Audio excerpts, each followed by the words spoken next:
Lil Uzi Jeweler explains the process behind rapper's forehead diamond. Regina Hall creates a song, Her Good Pussy, on her 50th birthday. The book of Ecclesiastes, chapter 10 and verse 6, and it reads, Folly is set in great dignity, and the rich sit in low places. First and foremost, I want to give all honor, glory, and praise to the Most High Yahweh, Bahashem, Yahweh Bahashem, Rakah Kadash. I want to give double honors to the apostles and elders of Great Millstone, and to the Akim and the Akwaf that are listening and learning. To you, I say Shalom. I'm going to read this again, Ecclesiastes 10 and 6, and it reads, Folly is set in great dignity, and the rich sit in low places. So you have a first picture was Lil Uzi, or whatever his name, Lil Uz. He got a 24 karat gold in his forehead. And the second photo was a photo of Regina Hall. She's an actress, who made a song on her 50th birthday about her good pussy. So that's why it came out of the book of Ecclesiastes chapter 10 and 6, because, both of these two people, they, by American standards, they're considered to be rich. They're multi-millionaires probably because, they're artists. One of them is a rapper, and the next one is a major so-called black actress. So, they are both rich. And as you can see, they both are boggled down with folly. Making a song in your 50s talking about your good pussy, and yet you're single.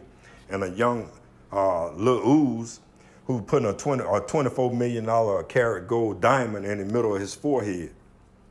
That's folly.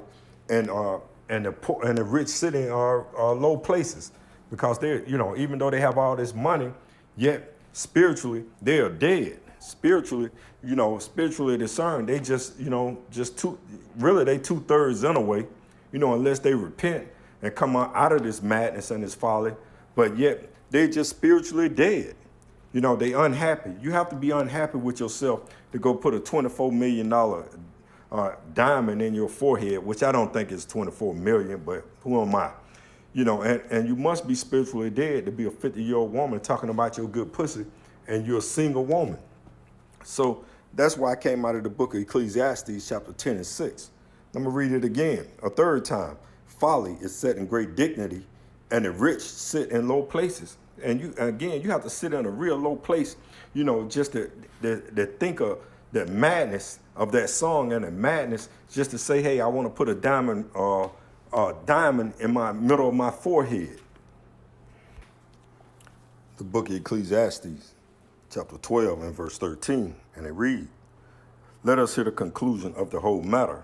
Fear Yahweh and keep his commandments, for this is the whole duty of man. Verse 14, For power shall bring every work into judgment with every secret thing, whether it be good or whether it be evil. So what you have here, you have two Israelites, both living as Gentiles, calling themselves black. One calling themselves a black man, and the other one probably calling herself a strong black woman. So they're in a Gentile mind frame, because if they wasn't in a Gentile mind frame, they would be calling themselves Israelites. They would be calling themselves, God's chosen people, Yahweh Bashem, Yahweh Shai's chosen people. But instead, they're living up into the images which Esau Edom, the so-called white man, has created for our people, for 2/3 of our people. They living up, in that image of black. They living up that black culture image. And black culture has created nothing but demons, and Salakia, black culture just created a bunch of demons. They trying to create a bunch of hoes and homosexuals. That's what black culture is creating here in America, Babylon the Great, spiritual Egypt, Sodom and Gomorrah. If you don't understand why we use that term, Babylon the Great, spiritual Egypt, and Sodom and Gomorrah, that means the light is not in you. The light is not in you if you don't understand these phrases, because they're all biblical phrases. So you Negro, Latinos, and Native Americans, who are the biblical Israelites that the Bible speaks of, you're the children of the light. And matter of fact, we're just going to get that. The book of Ephesians, chapter 5 and verse 8, and it reads, For ye were sometimes darkness, but now are ye light in the Lord. Walk as children of the light. So you Negro, Latinos, and Native Americans, again, we was once in the darkness. And again, 2/3 of our people, they're going to continue to be in the darkness. Why? Because, again, they're going to continue to call themselves black. They're going to continue to call themselves, Native Americans and Mexicans. But you're the children of the light. You're the children of the Most High Yahweh Bashem Yahweh Shah, who were ignorantly called Jesus Christ today.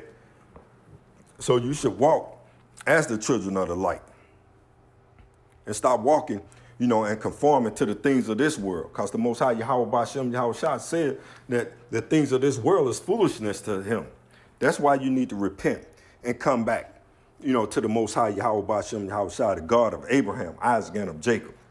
You should depart out of Babylon, spiritual Egypt, Sodom and Gomorrah, and the ways, that Esau, Edom, the so-called white man, has portrayed you Negro, Latinos, and Native Americans in. You should no longer want to be black. You should no longer want to be Mexican. You should no longer want to be Native Americans. You should be who you was ordained to be before the world began, the children of the light, the children of the Most High Yahweh, Bashem, Yahweh Shah. The book of Corinthians, 1 Corinthians, chapter 3 and verse 19, and it reads, "For the wisdom of this world is foolishness with Yahweh. For it is written, he taketh the wise in their own craftiness." And that is real, this craftiness, what Lil Uzi and what Regina were doing. It's real crafty. Why? Because they promoting all this folly within Israel, especially within our women, telling our women, that they can be whores. And Lil Uzi, he promoting to our young men that, you can go put stupid shit like diamond rings in your ear. It's bad enough that our young men are walking around with them gold teeth in their mouth, with them silver teeth, being homosexuals, being sodomites, so they really, this is real crafty. But they learn the ways from the heathens, mainly from Esau, Edom, which has promoted all this folly within Israel. Because it's real folly for you Negro, Latinos, and Native Americans, but why? Because the rich sit in low places, and we're going to prove that you Negro, Latinos, and Native Americans, you are rich, but you don't know that.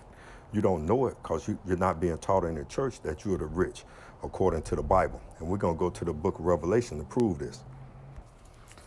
The book of Revelation, chapter 2 and verse 9, and it reads, "I know thy works and tribulation and poverty, but thou art rich, and I know the blasphemy of them which say they are Jews and are not, but are the synagogues of Satan." So the Most High, he answered by 3 questions for you Negro, Latinos, and Native Americans. Number 1, he know our poverty. You Negro, Latinos, and Native Americans are the most impoverished people on the planet Earth. But you have attained success and fame through Esau, Edom's media machines, whether it be in music or whether it be in pictures, So he answered another question. He said, "I know the 1948ers that are over in Jerusalem, Israel today, that they are the synagogues of Satan." But the most important thing that the Most High, Yahweh Bashem, Yahweh Shah said is that you are rich. Why? Because the laws, statutes, commandments were given to you Negro, Latinos, and Native Americans, the biblical Israelites that the Bible speaks of. So, in closing, I want to give all honor and glory and praise to the Most High, Yahweh, Ba'ashem, Yahweh Shah, Ba'ashem, Rakakadash. Double honors to the apostles and elders of Great Millstone, and to the Akim and the Akwath that are listening and learning. To you, I say Shalom.